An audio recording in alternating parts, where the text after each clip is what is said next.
Patagonia, oh Patagonia, Patagonia, we love you. So there will come times where you're going to question everything, even your own self, your integrity, your thoughts, your beliefs, your ethics, your values, everything, because everything around you is going to be telling you like you're not right. Everybody else is right and you're the wrong person. And everybody's going in a different direction, and you thought that whatever they were doing is totally against ethics and morals and everything, but they're successful and you're the one losing.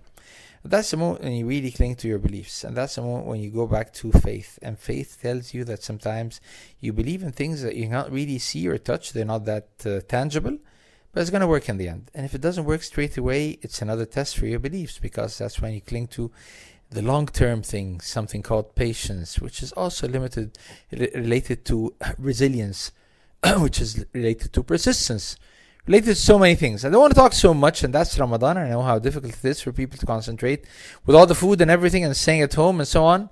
And it's definitely a beautiful night, and that is Patagonia too.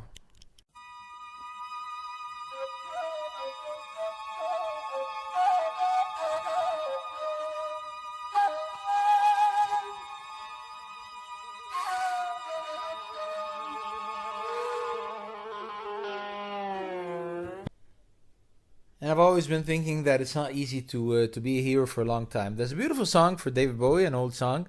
And tonight, by the way, because I got lots of requests from people to play things like rock in 70s and 80s, so I'm going to play things like that. I remember it was Ali Wizza who asked for this, and we're going to be playing lots of songs like this. If you're listening on YouTube, you're not going to find the songs. I'm sorry for that. If you're on the radio, you're going to love that, definitely. But so there was this song by David Bowie, and it says like... you can be a hero for just one day. And we're used to that. We can be heroes for short term. We can study so hard for a week or 10 days and that's it, but we cannot do it long term. Why? Because we're not trained to do that. So it's a mental thing, it's a mindset, and it's also like its capabilities and training and persistence and again perseverance and resilience and so many things. And that's the situation we've been in over the past period, like 2 months, 3 months. Oh God, now it started like end of February and then March. And the issue is, again, there's total uncertainty. We have no clue what's going to happen tomorrow. And the world is topsy-turvy, going upside down. Nobody knows what the truth is. And that's not easy. But again, that's another test for your perseverance and your capabilities and your patience and everything. And that's the beauty of humanity.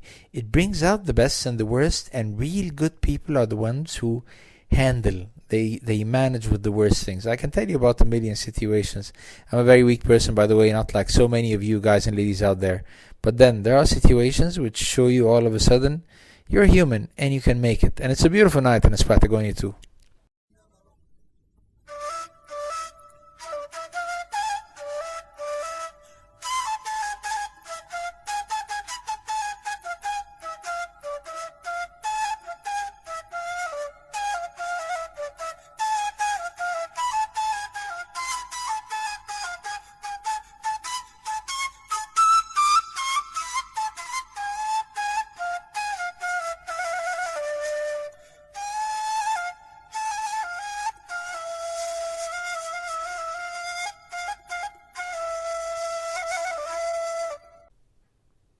Yep, and one of the big things in these difficult moments is that everybody sees the world from their own perspective. Not only in difficult moments, every moment in life, everybody sees the whole world from their very small hole in the walls. There's this small hole from a key hole or something, and you see the whole world from there, and it's your own keyhole. It's so small, guys. And we imagine that the whole world revolves around us and that everything is happening is a conspiracy against us. And that every good thing happens is because we're really good, and so it's all revolving around you, or around me, or whatever. And this is one situation. So actually I was there, and I was like really like in difficult times, and my daughter got a big illness all of a sudden, a blood clot, and then my son got an illness, and he's traveling so far away, very difficult times, and it came in the worst time ever in the middle of his exams, the very final exam, so he really couldn't do very well, so he's so scared not to pass, and it's going to cost us a lot and everything. And I told him, in the end, your health is much more better than anything on earth, and I don't care about anything or exams or whatever, even if it's going to cost me like fortunes or whatever, and I don't have this money. But you come to think in the end, like everything is relative. So I was thinking, okay, the world world is totally in disarray and totally chaotic nowadays with the COVID-19 thing, and then my situation is worse than everybody else, and then you meet someone who has a very simple problem because it's about cancer. They cannot find the medicine, and you feel so small in front of them. It's all relative, and I've learned, life has taught me the hard way, is that I need to respect everybody's angle from their own way. It's a totally different world out there, and it's still Patagonia too.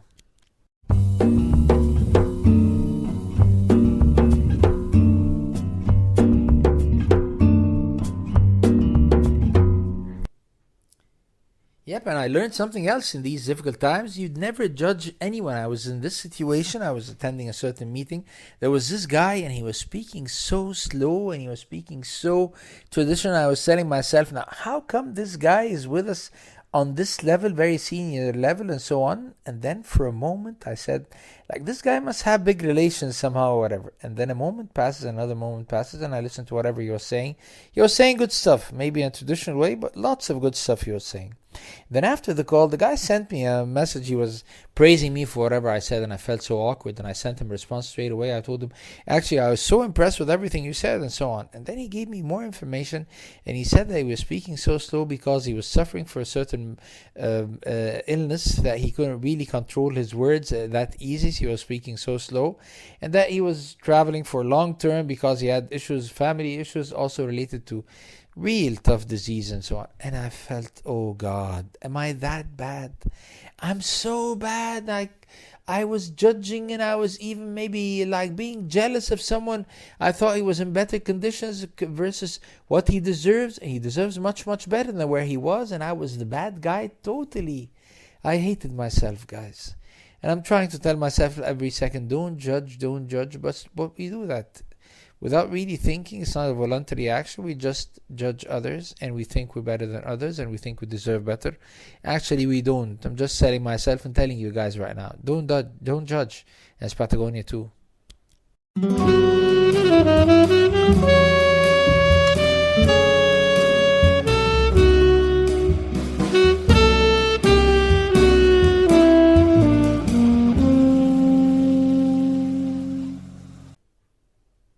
And this brings us back to the very famous thing about managing expectations. And nowadays, you want to like really be so progressive to the extent managing expectations is not expecting the best thing to happen or the worst thing to happen. It's also expecting the worst thing to come on stages. So there's worse and worst and very worst and worsest than worst. That's not an English word. I'm sorry for that. But you can expect things. It's not just going to get worse. It can go anywhere. And it can improve a bit and then fall apart once again. And it can get worse but take a very long time to hit rock bottom. We usually like things to happen very quickly. I'm going to talk to you about that in a minute also. But then it takes longer, and we're not prepared for that. We want things to happen. And even if it's so bad, there was this famous comic ad I remember once. It was about those... it was like a hen or something, and she was selling the butcher. Slaughter me now, ya معلم. Okay, that was a very famous advertisement and so on. So it doesn't happen that easy. Sometimes it tortures slowly and painfully, and you need to be prepared once again. We need to be prepared for a million things if you want to see the lessons, guys. It's not an easy world, but that's what we're prepared for. God has made us to be capable of handling these things. Sometimes we just fall apart too easily and too fast. Be patient. It's gonna take time. Patagonia too.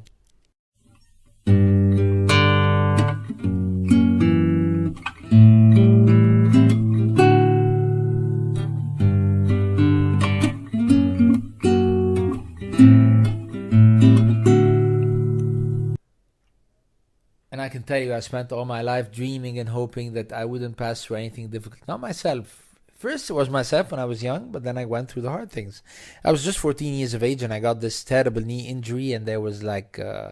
it was really heavy bleeding, and I was told you're never going to play football again or any kind of sport, and it was lousy. It killed my dreams, and a total shock, like a nightmare all of a sudden. But then when I grew older and I got married and so on, and I had kids, I was praying to God, God, please don't make anything happen that's going to be painful for my kids. But then it happens, and then you come to a different level. Okay, God, I know that's going to happen, but please, if it happens, make it very short and quick and I can handle afterwards. Well, actually, it comes to you. It's not that short. It's going to take time. It has ups and downs, and it's not within your control whatsoever. First, it was happening on the past 2 weeks with my daughter over here, but then all of a sudden happens with my son who's far away. So I don't even have the control to go with him to a doctor or whatever. And you feel, oh God, so helpless, so lousy. You have no control on anything at all. And this is when you remember the very famous verse in Quran, ليس لك من الأمر شيء. You don't have control on anything.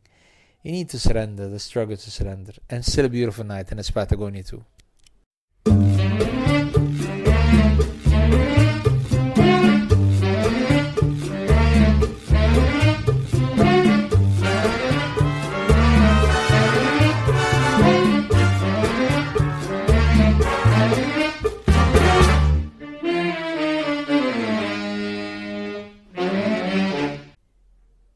I don't understand anything at all about the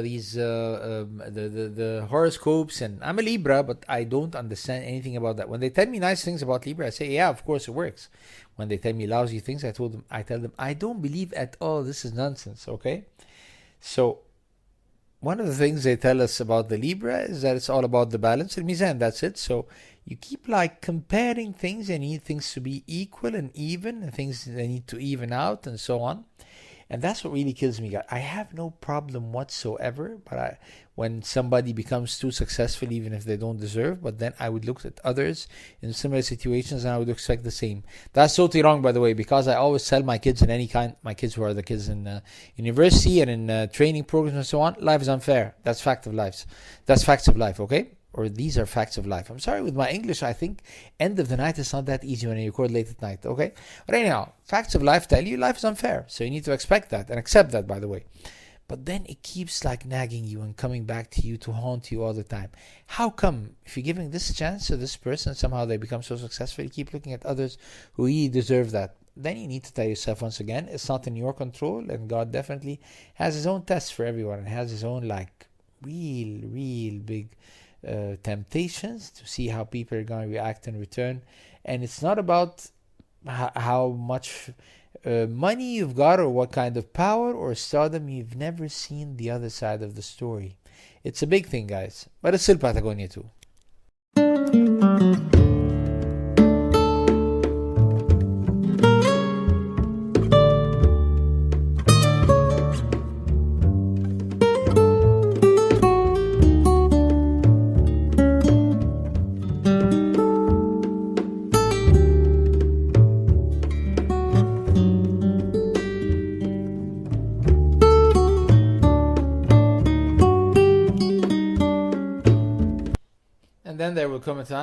There will come a time when you're going to think simply, I don't want to talk about anything negative at all. I just want to see something good. It's Ramadan, by the way. So it's time for prayers. And I know we're not moving as fast, although I see lots of people out there on the streets. But I'm trying to work with all the issues on family level with me, with my kids, and with money issues and everything. I'm not really in the mood to work, but I force myself to work. But before working, I force myself, and I find it very easy, not really forcing, to read more Quran, to pray more, and so on. And it really works super, guys. It works so good. This is the moment when you realize there are always ways to get rid of all the pressures and all the negative energy and all the lousy thoughts and the dark ideas and so on. Prayers are great. Reciting the Quran and the Holy Book is great. You just change the mood, and then you read lots of things that tell you you're not alone, and you read lots of messages, and you realize all of a sudden as if every verse is talking to you.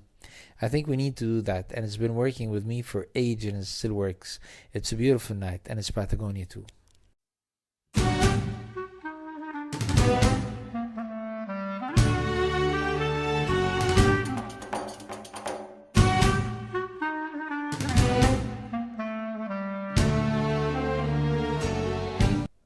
And this is where I tell you, take good care of yourself. Don't talk to strangers. Enjoy a beautiful night. Enjoy Ramadan as much as you can.